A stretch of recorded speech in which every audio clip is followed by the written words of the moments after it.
Hey guys, welcome back. This is my day 5 of weight gaining challenge. என்னடா நீ காரில் உட்காந்து வீடியோ எடுத்துகிட்ருக்கேன் தானே பார்க்குறீங்க. ஸோ டெய்லி என்னோட மார்னிங் விளாகே பார்த்துட்ருக்கீங்க. ஏன் ஒரு நாள் என்னோட ஈவினிங் விளாக் பார்க்கக்கூடாதுன்னு சொல்லிட்டு தான்.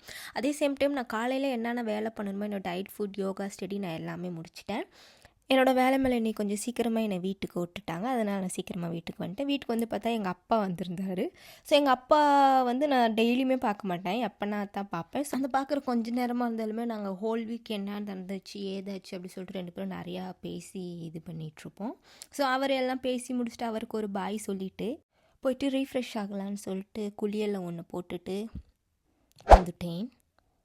அதுக்கப்புறம் பார்த்திங்கன்னா ஈவினிங் கொஞ்சம் ஏதாவது மறுபடியும் தயிர் சாதம் நான் சாப்பிடுவேன். அதுக்கப்புறமா எனக்கு கொஞ்சம் நிறைய துணி மடிக்க இருந்ததுங்களா, அதனால் போய் துணி மடித்தேன். அதுக்கப்புறமா ஐயோ திருப்பி இந்த துணி நம்ம கலக்கி தானே போகிறோம், அப்புறம் எதுக்கு நம்ம மடிச்சுட்டு சொல்லிட்டு தூக்கி போட்டுட்டு அப்படியே நான் அடுத்த வேலையை பார்க்க தொடங்கிட்டேன். ஸோ அப்படியே கொஞ்சம் வீடியோ எடிட் பண்ணுற வேலை இருந்தது, அதனால் அப்படியே உட்காந்து வீடியோ எடிட் பண்ணிக்கிட்டு இருந்தேன்.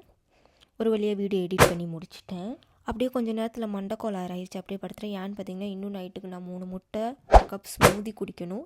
என்னை பொறுத்த வரைக்கும் வெயிட் கெயின் பண்ணுறது கஷ்டமா இல்லை வெயிட் லாஸ் பண்ணுறது கஷ்டமானு கேட்டால் வெயிட் கெயின் பண்ணுறது தான். சாப்பிட்டுக்கிட்டே இருக்கணும், வயிறு ஃபுல்லாக இருந்தாலும் இல்லைனாலும் சாப்பிட்டுக்கிட்டே இருக்கணும். அந்த சாப்பிட்டதில் வேறு வேலை மேலே பயங்கர தூக்கமாக வரும். ஆனால் இதெல்லாம் கடந்து தான் போகணும், அப்போ தான் வெயிட் கெயின் பண்ண முடியும்.